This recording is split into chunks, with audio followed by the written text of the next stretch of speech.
In the heart of the galaxy, where ancient civilizations once ruled supreme, Earth made an offer to join the stars. Led by Captain Elena Vasquez, humanity extended a hand to the Galactic Concord, an invitation to work together to solve the galaxy's impossible problems.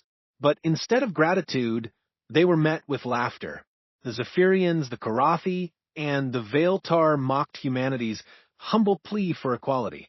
Dismissed, disregarded, and rejected, Earth withdrew in silence, leaving the galaxy to its own devices. But what they didn't know, what they couldn't foresee, was that when the problem solvers disappear, the galaxy would begin to unravel. The mediators among stars Captain Elena Vasquez stood at the observation deck of the diplomatic vessel Harmony, watching the massive structure of the Galactic Concord station grow larger through the reinforced viewport. The station was a marvel of engineering that defied easy description. Crystalline spires twisted through clouds of luminescent gas, while biomechanical corridors pulsed with their own inner light. Metal and living tissue merged seamlessly, creating architecture that seemed both ancient and impossibly advanced. Elena had spent 3 years preparing for this moment. Her dark hair was pulled back in regulation style, and her blue diplomatic uniform bore the simple Earth insignia that had become respected throughout known space. At 35, she was young by galactic standards, but her reputation preceded her. She was the woman who had ended the asteroid belt war through nothing but careful negotiation. She was the diplomat who had convinced the isolationist Helix Collective to open their borders for humanitarian aid. Beside her stood Dr. Marcus Chin, a brilliant xenobiologist whose understanding of alien psychology had proven invaluable in countless first-contact scenarios. His Asian features showed the calm concentration that had made him famous throughout the galaxy. Marcus had a gift for seeing patterns where others saw only chaos. He could predict how different species would react to proposals, conflicts, or changes in their environment. Commander Sarah Kim represented Earth's military interests, though her role was more ceremonial than practical. Her Korean-American heritage showed in her precise movements and careful attention to detail. Sarah had earned her position not through combat, but through her innovative approaches to peacekeeping operations. She understood that sometimes the threat of force was more powerful than force itself. The fourth member of their delegation was engineer Thomas Rodriguez, whose technical expertise had solved problems across a dozen star systems. His Latino background had given him a perspective on cooperation that many galactic species found refreshing.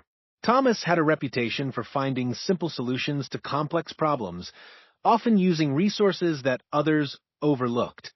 Together, they represented humanity's best hope for advancement in galactic society.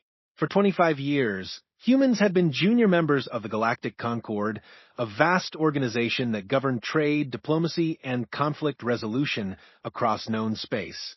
During that time, Earth had proven itself valuable in ways that nobody had expected.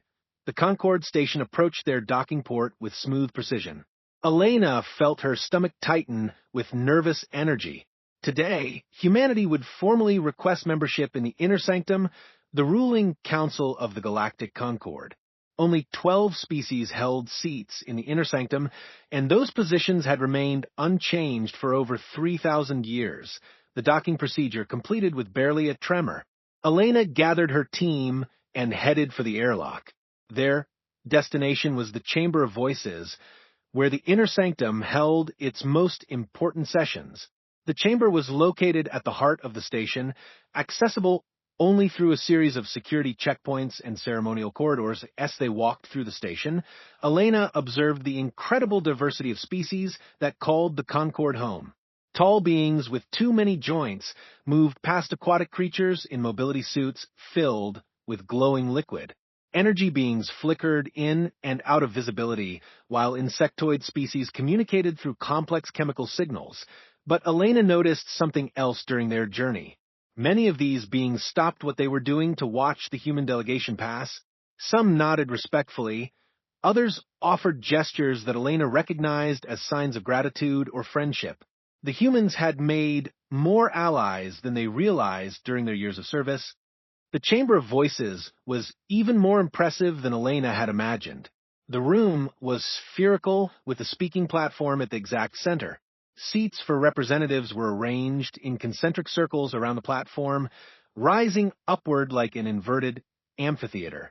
The walls appeared to be made of crystallized space itself, showing distant galaxies and nebulae in perfect detail. 12 elevated seats housed the members of the inner sanctum. Elena studied each representative as her team took their assigned positions in the outer ring. The Zephyrians were perhaps the most alien of all the species present. They existed as patterns of pure energy, their consciousness held together by forces that human science barely understood. When they spoke, their voices seemed to come from everywhere and nowhere at once. The Karathi delegation was more familiar, though no less imposing. Their bodies were covered in natural crystalline armor that reflected light in hypnotic patterns. They stood nearly 8 feet tall, with 4 arms and eyes that glowed with inner fire. The Karathi had been spacefaring for over 5,000 years and considered themselves the ultimate warriors. The Veiltar representatives floated in spherical tanks filled with bioluminescent fluid. Their tentacled forms moved with graceful precision, and their technology was grown rather than built. They had mastered the art of biological engineering to a degree that seemed like magic to other species. Other inner sanctum members included the ancient Nexari, whose slug-like forms hid incredible intelligence, and the mechanical construct collective, who had replaced their organic bodies with sophisticated machinery eons ago. Each species commanded respect through age, power, or technological superiority.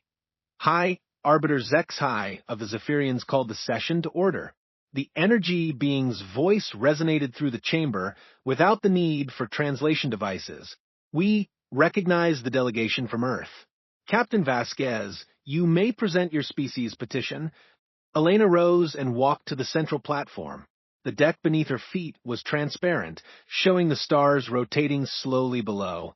She had practiced this moment countless times, but the reality was more intense than any simulation. Thousands of beings were watching, and the decision made here would affect humanity's future for generations. Honored members of the inner sanctum, Elena began, her voice carrying clearly through the chamber's acoustic system. I come before you today, representing not just humanity, but the values that have guided our species' participation in galactic society. We seek membership in the inner sanctum not out of ambition, but out of a desire to contribute more fully to the welfare of all species. She activated her presentation system, filling the chamber with holographic displays. The first image showed a timeline of human involvement in galactic affairs. 25 years ago, humanity was granted associate membership in the Galactic Concord. Since that time, we have participated in over 300 diplomatic missions, resolved 87 major conflicts, and provided technical assistance to 43 different species. The timeline highlighted specific achievements. The Meridian sector had been locked in a 3-way war for over a century until human mediators found a solution that satisfied all parties. The agricultural crisis on Kepler 442 had threatened to destroy an entire civilization until human botanists developed new growing techniques adapted to the planet's unique conditions to doctor. Chin stepped forward to present the scientific evidence. Human cognitive patterns appear to complement rather than compete with established galactic problem-solving methods. Our neural architecture allows us to see connections that other species miss, particularly in situations involving multiple variables and competing interests. Marcus displayed brain scans comparing human thought patterns to those of other species. Where many species excel at linear problem-solving or pattern recognition, humans demonstrate exceptional lateral thinking abilities. We approach challenges from unexpected angles, often finding solutions that others consider impossible. The presentation continued with economic data. Commander Kim showed how human-mediated trade agreements had increased commerce by an average of 37%. Human involvement in contract negotiations has reduced disputes by 60% and increased satisfaction ratings among trading partners across the board. Thomas Rodriguez presented the technical contributions. Human engineering approaches have improved efficiency in systems ranging from stellar cartography to environmental management. Our tendency to improvise and adapt has proven valuable in situations where established protocols prove insufficient. The evidence was overwhelming. Humanity had not simply participated in galactic society, they had improved it. Every metric showed positive results from human involvement. Trade was more efficient, conflicts were resolved faster, and scientific progress had accelerated in areas where humans collaborated with other species. But as Elena concluded their presentation and returned to her seat, she noticed something troubling. Many of the Inner Sanctum members were not paying attention to the data. Some appeared to be communicating privately among themselves. Others seemed more interested in the chamber's decorative elements than in humanity's achievements. High Arbiter Zexhai called for discussion. The Inner Sanctum will now deliberate on the human petition. Representatives may present their views. Counselor Thrackmore of the Karathi was the first to speak. His crystalline form caught the chamber's light as he rose to his full height. The human presentation is adequate for such a young species. However, membership in the Inner Sanctum requires more than competence. It requires wisdom that comes only with age and experience. His words carried a dismissive tone that made Elena's jaw tighten. Humans have existed in space for merely decades. While my people have sailed between stars for millennia, they are children playing with tools they do not fully understand. Architect Prime Velshan of the Veiltar's biotechnological form pulsed with patterns of light as she communicated. The Veiltar acknowledge human enthusiasm, but enthusiasm is not equivalent to capability. Our analysis suggests that human involvement in various projects has been helpful, yes, but not essential. Other species could have achieved similar results given sufficient motivation. The mechanical voice of Designate Prime 001 from the Construct Collective added its assessment. Human technological contributions rank approximately 847th among known species. Their methodologies are primitive by collective standards. Integration into the Inner Sanctum would require extensive educational protocols spanning several centuries. Elena felt her heart sinking as speaker after speaker dismissed humanity's achievements. The tone was not hostile, but rather condescending, as if the assembled beings were explaining to children why they could not join adult conversations. High Arbiter Zexhai's energy form flickered with what might have been amusement. The consensus appears clear. While humanity shows promise, membership in the Inner Sanctum requires qualifications that develop over geological timescales. Perhaps in another 1,000 years, when human civilization has matured, this discussion might be more appropriate. The formal vote was swift and unanimous. 12 voices rejected humanity's petition without a single dissenting opinion. The decision was delivered with polite language and diplomatic courtesy, but the message was unmistakable. Humans were not worthy of consideration as equals. Elena stood to acknowledge the decision. Her training kept her expression neutral, but inside she felt a mixture of disappointment and something else, something that grew stronger as she watched the casual dismissal of everything humanity had accomplished. The Terran delegation accepts the Inner Sanctum's decision, she said formally. We thank the Assembly for their time and consideration. As the human delegation prepared to leave, Elena heard quiet conversations resuming among the Inner Sanctum members. They had already moved on to other business, dismissing the humans as completely as if they had never been there. But Elena was not planning to simply return to Earth and accept junior status. During the long walk back to their ship, she made a decision that would change the galaxy more than any war or technological breakthrough. If humanity was not worthy of respect as partners, perhaps it was time to discover what the galaxy looked like without human involvement at all. The return journey to Earth passed in contemplative silence. Each member of the delegation understood that something fundamental had changed. They had been reminded of their place in the galactic hierarchy, and that place was firmly at the bottom. Elena composed her report during the voyage home. It was brief and professional, summarizing the Inner Sanctum's decision and their stated reasoning.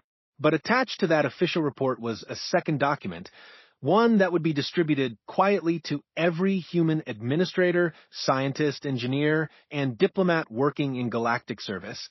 The message was simple: effective immediately, all voluntary cooperation with inner sanctum species would cease. Humans would honor existing treaties and contracts, but no new agreements would be made. No assistance would be offered. No problems would be solved unless specifically required by law. If the galaxy's leaders considered humanity too young and inexperienced to join their ranks, then perhaps it was time for humanity to focus on growing up. The inner sanctum species could handle their own problems while humans concentrated on developing their own civilization. Elena had no way of knowing that this quiet withdrawal would accomplish more than any military campaign or technological breakthrough. The galaxy was about to discover exactly how much they had depended on the problem-solving abilities of those young, inexperienced humans. The great lesson was about to begin, and it would start with something that the inner sanctum had never experienced in their thousands of years of rule: the sound of complete silence from their most useful junior partners. When the problem-solvers disappear, 6 months had passed since the inner sanctum's rejection, and the galaxy was beginning to notice an unusual silence. On the remote trading station of Nexus Prime, Administrator Kethvar of the Korathi examined production reports that made no sense. The crystalline beings for arms worked frantically across multiple data streams, trying to understand why everything was falling apart. Nexus Prime served as the central hub for trade routes spanning 3 galactic sectors. For 15 years, the station had operated with remarkable efficiency, handling millions of transactions daily while coordinating shipping schedules for over 200 species. The system had worked so smoothly that Kethvar had rarely needed to think about the underlying logistics. Now chaos reigned. Ships arrived without proper clearance because the coordination algorithms were producing errors. Cargo was being misrouted to wrong destinations. The environmental systems were operating at 60% efficiency, causing discomfort for dozens of different species with varying atmospheric requirements. Administrator, his aide, announced, "We have 17 more vessels requesting emergency dock assignments.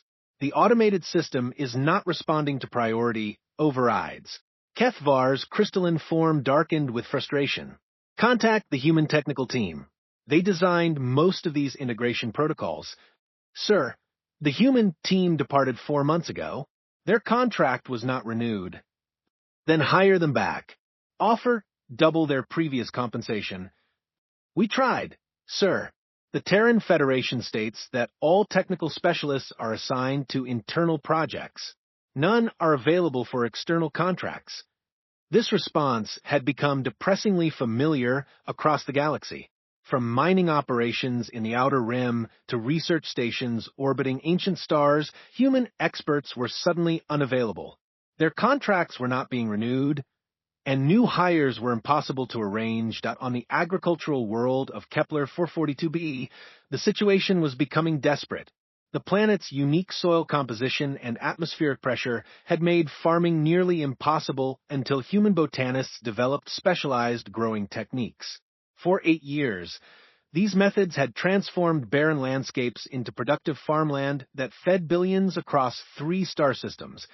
Chief Agricultural Coordinator Mil Andra of the Veiltar floated in her mobility tank, watching vast fields of crops turning brown and dying.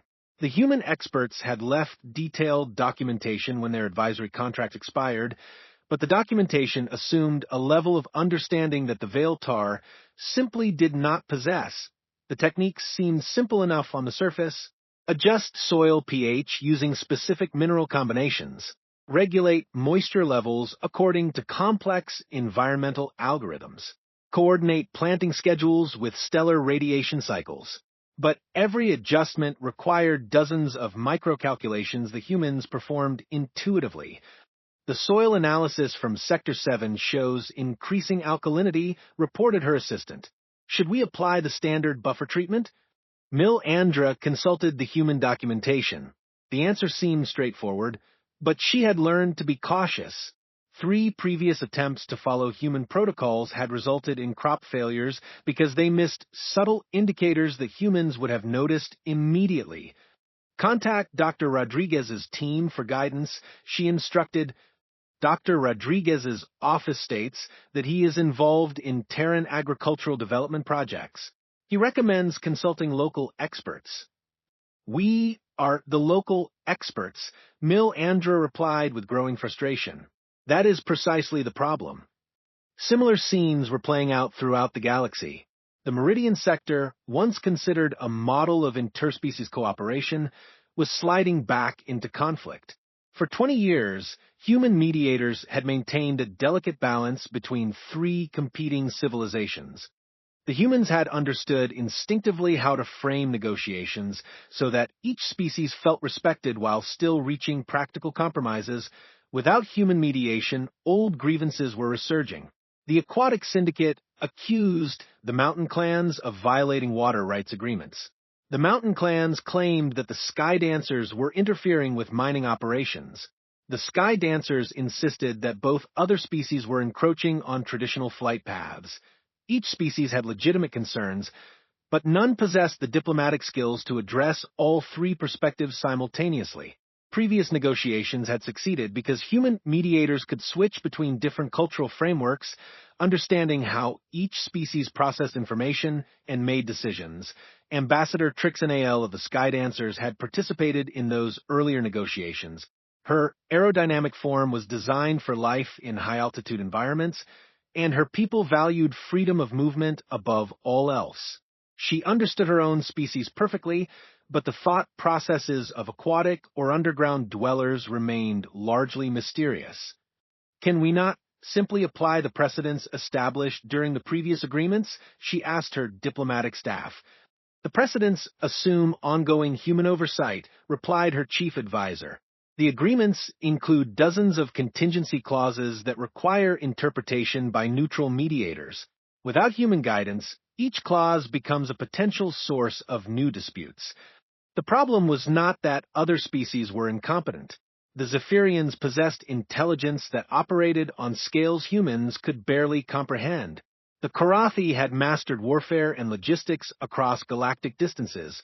The Veiltar had developed biotechnology that bordered on the miraculous, but humans had filled a unique niche in galactic civilization.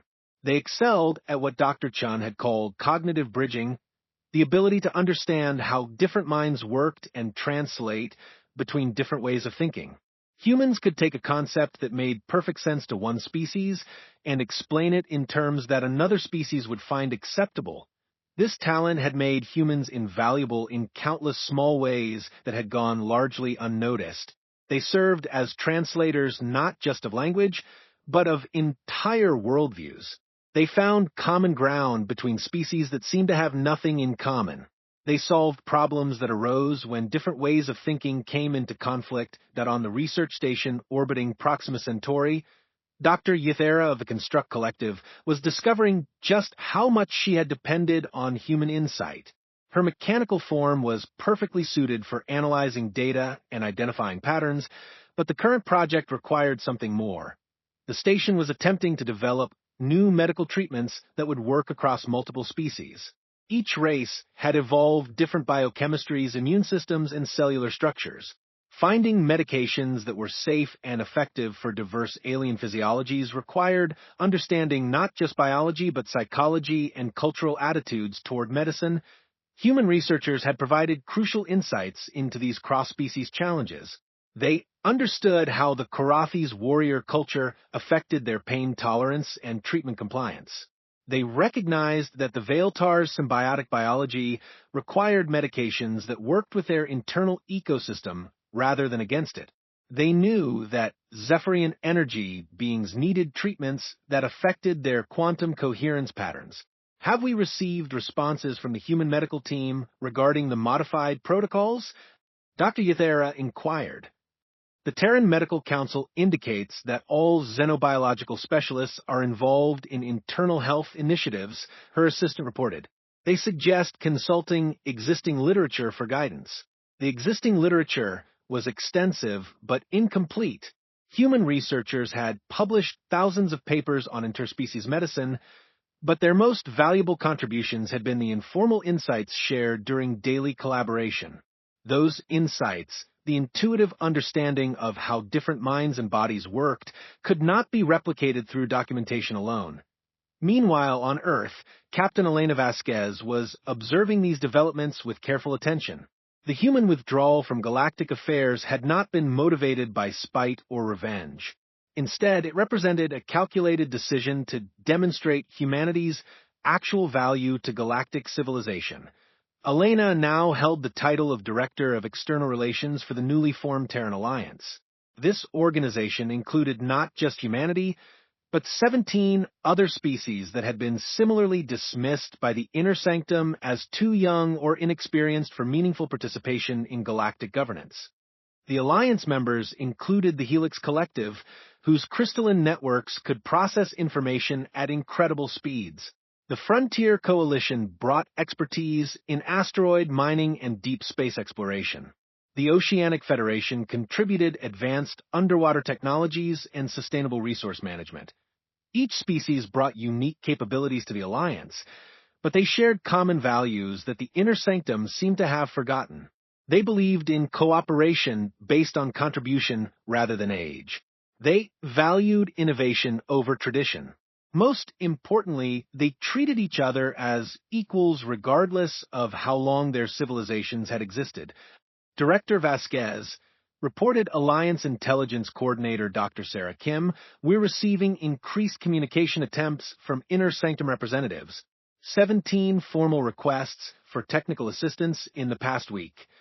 Elena reviewed the requests on her personal display. The Karathi needed help with infrastructure management. The Veiltar were facing ecological crises on multiple colony worlds. The Zephyrians were experiencing unprecedented problems with their energy distribution networks.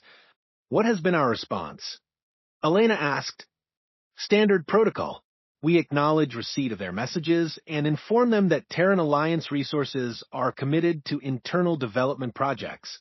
We suggest they consult with Inner Sanctum technical specialists."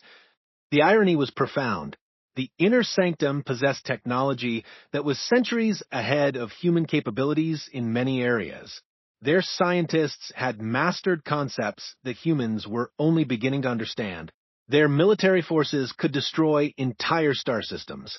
Their civilizations had endured for millennia, but all of this advanced capability seemed unable to address the kinds of practical problems that humans had been solving routinely. The Inner Sanctum species were like master architects who could design magnificent buildings, but had forgotten how to repair a leaky roof to doctor. Marcus Chun, now serving as Alliance Cultural Liaison, had developed a theory about this phenomenon. Extreme specialization appears to create cognitive blind spots, he explained during a strategy meeting. The Inner Sanctum species have become so advanced in their particular areas of expertise that they've lost the ability to think flexibly about problems outside their specializations. They're victims of their own success, added engineer Thomas Rodriguez. When you've spent thousands of years perfecting specific approaches to challenges, it becomes difficult to imagine alternative solutions. Elena found herself thinking about her grandmother, who had immigrated to North America with nothing but determination and adaptability. Her grandmother had worked dozens of different jobs, learned multiple languages, and constantly adapted to new circumstances. That flexibility, the ability to change approaches based on circumstances rather than tradition, had become humanity's greatest strength.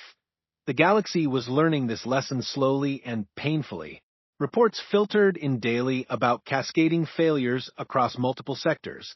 The efficient systems that had operated smoothly for decades were breaking down as the small problems the humans had quietly solved began to compound. On the commercial hub of Vega Station, trade disputes that would have been resolved in hours now dragged on for weeks.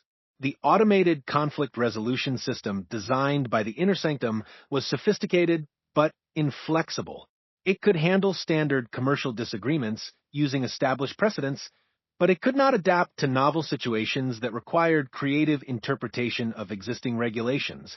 Human arbitrators had served as the system's flexibility layer, providing the creative problem-solving that allowed rigid protocols to function in a complex galaxy. Without human involvement, the system was producing technically correct but practically useless decisions that satisfied no one. The situation was becoming untenable. Species that had operated successfully for thousands of years were facing crises that threatened their basic survival. Colony worlds were being abandoned, trade networks were collapsing. Research projects that had promised breakthrough discoveries were stalling due to insurmountable technical challenges. Most disturbing of all, the Inner Sanctum seemed unable to acknowledge the connection between human withdrawal and galactic dysfunction. They continued to search for technical solutions to what were fundamentally collaborative problems. Elena received a priority communication from High Arbiter Zexhai himself, requesting a private meeting to discuss mutual interests. The message was carefully worded to avoid any suggestion that the Inner Sanctum needed human assistance. Instead, it spoke of exploring opportunities for enhanced cooperation and addressing shared challenges. Elena composed a response with equal care. The Terran Alliance would be willing to participate in discussions, but only as equals rather than junior partners. Any cooperation would need to be based on mutual benefit rather than the charity-like assistance that had characterized previous relationships. She sent the message. Elena reflected on how much had changed in 6 months. The human withdrawal had been intended as a demonstration, a way to show the galaxy what they contributed. She had never expected the demonstration to be quite so dramatic or immediate in its effects. The Inner Sanctum was about to learn a lesson that human grandmothers had understood for generations. Sometimes the most important work is done by people who make everything else possible, and you only notice their value when they're no longer there to help.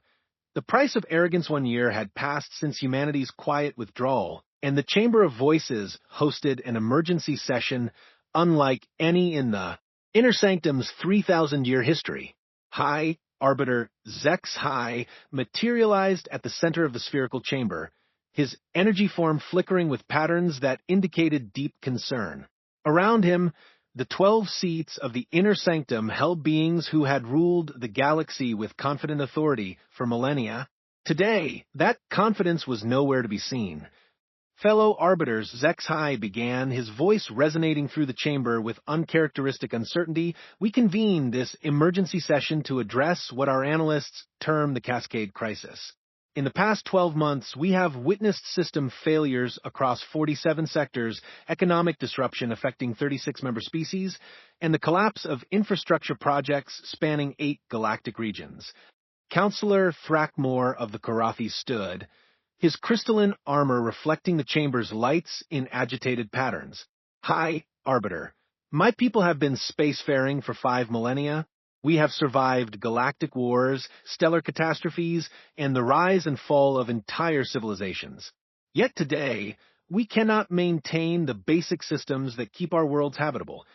The massive warrior's voice carried a note of incredulous disbelief. Our atmospheric processors on 17 colony worlds have failed beyond our ability to repair. Our agricultural systems produce half their previous yields. Our transportation networks operate with 70% efficiency. How is this possible? Architect Prime Velshan of the Veiltar pulsed with bioluminescent patterns that convey deep distress. The Veiltar face similar challenges. Our biotechnological systems were designed to be self-maintaining, yet they require constant intervention to prevent cascade failures. We have discovered dependencies in our infrastructure that we never knew existed. Dependencies? Repeated designate Prime 001 of the Construct Collective, his mechanical voice carrying algorithmic precision. Detailed analysis reveals systematic reliance on external problem-solving capabilities. Systems designed for independence have evolved unexpected interdependencies requiring cognitive skills outside collective parameters.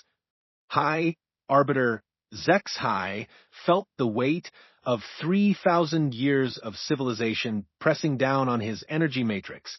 The pattern is clear across all affected systems. The problems we face are not beyond our technical capabilities to solve individually. However, they require integration of multiple perspectives and adaptive thinking that our specializations have not prepared us for. Council member Yith Kara of the Nexary delegation spoke through her translator array, her slug-like form undulating with distress. We must acknowledge the correlation. The dysfunction began precisely when human cooperative activities ceased. Yet this seems impossible. Humans possess inferior technology, limited experience, and negligible military power. Perhaps, suggested Architect Prime Velshawn, we have misunderstood the nature of their contributions. This admission hung in the chamber like a toxic cloud. The idea that the inner sanctum had fundamentally misunderstood something about galactic civilization challenged the very foundation of their authority. They were supposed to be the wise elders, the experienced leaders who guided younger species with patient understanding. Counselor Thrackmore accessed his personal data systems, reviewing files that he had not examined carefully during the previous year. I have been analyzing human activities during their period of galactic service. The pattern is unusual. They rarely took credit for their contributions. Most of their work was classified as assistance or consultation to our own specialists. He highlighted specific examples on the chamber's display systems. The atmospheric crisis on New Corathia was resolved by our environmental engineers using techniques suggested by human advisors. The mining efficiency improvements in the crystalline sectors were implemented by our specialists following human insights. In each case, we assumed the solutions came from our own expertise. Dr. Yithkara's analysis revealed similar patterns across every sector. Humans appear to have functioned as cognitive catalysts. They did not replace our capabilities, but enhance them by providing perspectives that our specialists could not achieve independently. The revelation was staggering. For decades, the inner sanctum species had been taking credit for achievements that were actually collaborative efforts. They had assumed their own intellectual superiority was responsible for breakthrough solutions, never recognizing that human input had been essential to their success. How many of our recent technological advances depended on human insights? Asked Designate Prime 001, running rapid calculations across his network consciousness. The answer, when it came, was devastating. Nearly 40% of major innovations in the past 25 years had involved human consultation at some level. Improvements in energy efficiency, transportation logistics, resource management, diplomatic protocols, scientific methodology, and even military strategy had all benefited from human perspective. We have become dependent. High Arbiter Zexhai admitted, the words causing visible distress among the assembled representatives. Not dependent on human technology or resources, but dependent on human thinking. The implications extended far beyond technical problems. 3 major wars had resumed in sectors where human mediators had previously maintained peace. The Meridian conflict had escalated beyond all previous levels, with civilian casualties mounting daily. The Outer Rim rebellion had spread to systems that had been stable for centuries. Economic disruption was equally severe. Trade routes that had operated smoothly for decades were experiencing constant delays and disputes.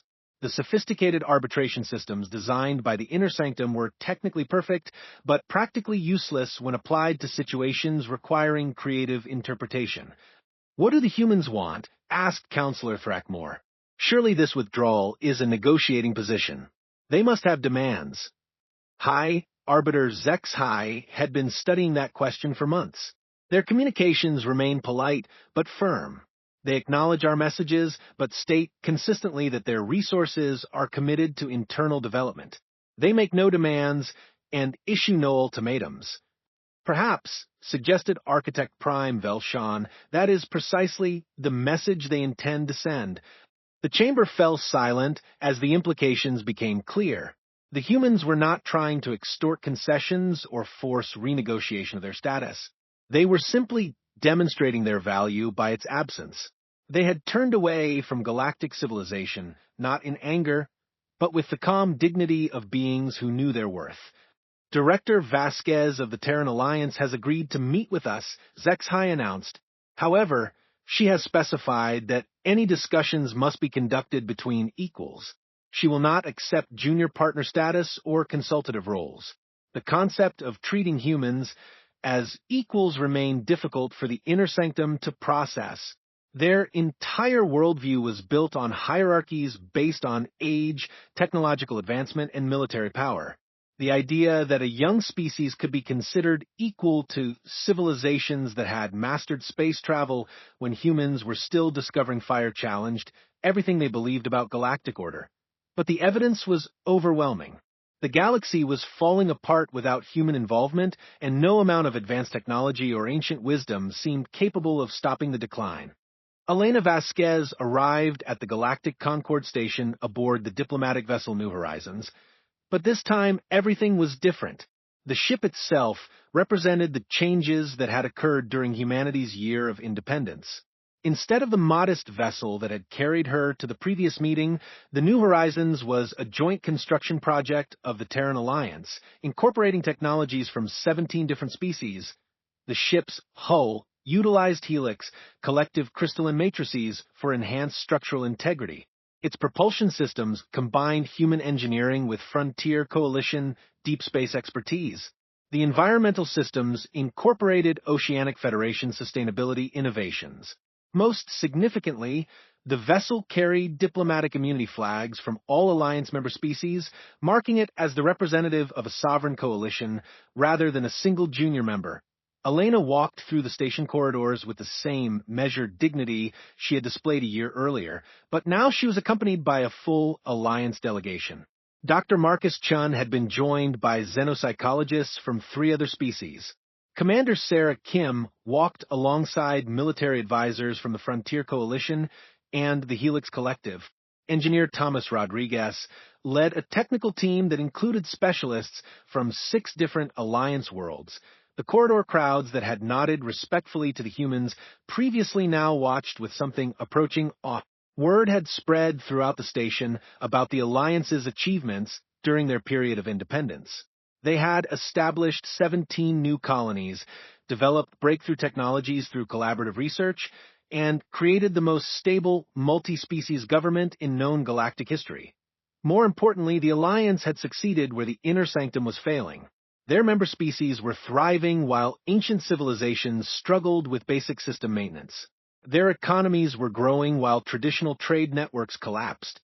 Their territories were peaceful while conflicts raged across Inner Sanctum space. The Chamber of Voices had been reconfigured for this meeting. Instead of placing the human delegation in junior seating, Elena and her team were provided with equal status platforms arranged in a circle with the Inner Sanctum representatives. The symbolic change was subtle but profound.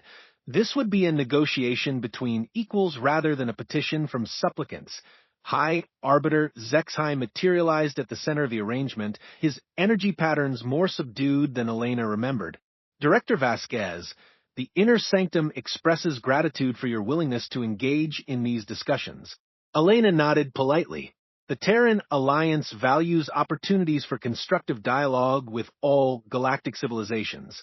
We come here today in the spirit of mutual cooperation and shared benefit. The phrase mutual cooperation carried weight that had been absent from their previous interaction. Elena was not offering services or requesting membership. She was proposing partnership between sovereign equals. Counselor Thrackmore spoke first, his crystalline form reflecting the chamber's lights with patterns that indicated careful respect. Director Vasquez, the Karathi Empire acknowledges that we may have underestimated humanity's contributions to galactic stability. We are prepared to discuss enhanced cooperation agreements. What form would such cooperation take? Elena asked. We propose technical exchange programs, joint research initiatives, and collaborative problem-solving partnerships. The Karathi Empire would provide advanced military technologies and stellar engineering expertise in exchange for human insights in system integration and adaptive management. Elena consulted with her team before responding. The Terran Alliance appreciates the offer, Counselor Thrackmore. However, we must clarify our position. We are not seeking to return to our previous role as consultants or junior partners. Any cooperation must be based on genuine equality and mutual benefit. Architect Prime Velshan's bioluminescent patterns flickered with what Elena recognized as nervous energy. Director Vasquez, could you specify what equality means in practical terms? Our species have different capabilities and different levels of technological development. Dr. Chun answered for the Alliance delegation. Equality means that each species contributes according to their strengths and benefits according to their needs. It means that decision-making is based on expertise and consensus rather than age or military power. It means that younger species are not automatically considered subordinate to older ones. The concept was revolutionary for the Inner Sanctum. Their entire governmental structure was based on hierarchies that placed ancient species at the top and younger ones at progressively lower levels. The idea that a species that had been spacefaring for mere decades could have equal say in galactic governance challenged fundamental assumptions about wisdom and authority. But surely, protested Designate Prime 001, experience and technological advancement must count for something in determining leadership roles. Commander Sarah Kim responded with diplomatic precision. Experience and technology are valuable assets that should be utilized fully. However, the Terran Alliance has discovered that innovative solutions often come from combining experience knowledge with fresh perspectives. Leadership should rotate based on the specific challenges being addressed. Elena elaborated on this point. In the Alliance, military matters are often directed by species with strong warrior traditions. Scientific research is led by those with advanced laboratory capabilities. Diplomatic initiatives are managed by species with the most relevant cultural expertise. Leadership is functional rather than hierarchical. High Arbiter Zex processed this information through his energy matrix. You propose a fundamental restructuring of galactic governance based on contribution rather than status. We propose a system based on cooperation rather than domination. Elena corrected. The Inner Sanctum can continue to operate using traditional hierarchies if that serves your member species well. The Alliance simply offers an alternative approach for those who prefer collaborative governance. This statement contained a subtle but significant threat. Elena was not demanding that the Inner Sanctum change their ways. Instead, she was offering galactic civilization a choice between two different models of government. Species could choose hierarchical rule under ancient powers, or they could choose collaborative partnership with the Alliance. The implications were staggering.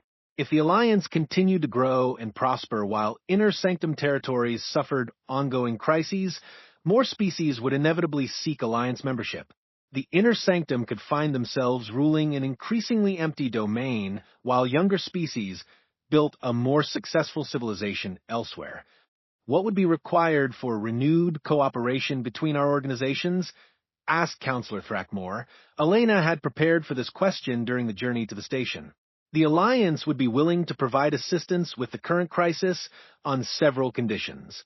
First, all cooperation must be between equals. We will not accept consultant or advisory roles. Second, any joint projects must benefit all participants equally. Third, the Inner Sanctum must acknowledge that age and technology alone do not determine wisdom or leadership capability. And fourth, asked High Arbiter Zex, sensing that more conditions were coming. Fourth, any species that wishes to join the Alliance must be free to do so, without interference from the Inner Sanctum. We will not attempt to recruit your member species, but we will not reject those who freely choose Alliance membership. The chamber fell silent as the Inner Sanctum representatives processed these terms. Elena was essentially demanding that they abandon the superiority complex that had defined their civilization for millennia. She was asking them to treat younger species as equals and to accept competition for the loyalty of galactic civilization. You ask us to abandon everything that has made our civilizations great, said Architect Prime Velshawn. We ask you to remember what made your civilizations great in the first place, Elena replied. The Inner Sanctum species did not achieve their current status by accepting subordination to older powers. You explored, innovated, and built something better than what came before. We simply ask for the same opportunity. Dr. Chun added historical context. Every species in this chamber was once young and inexperienced. The Karathi were not born with crystalline armor and warrior traditions. The Veiled Tar were not created with biotechnological mastery. You developed these capabilities through millions of years of growth and learning. The Alliance species are following the same path, but we are doing it together rather than in isolation. Thomas Rodriguez presented the technical argument.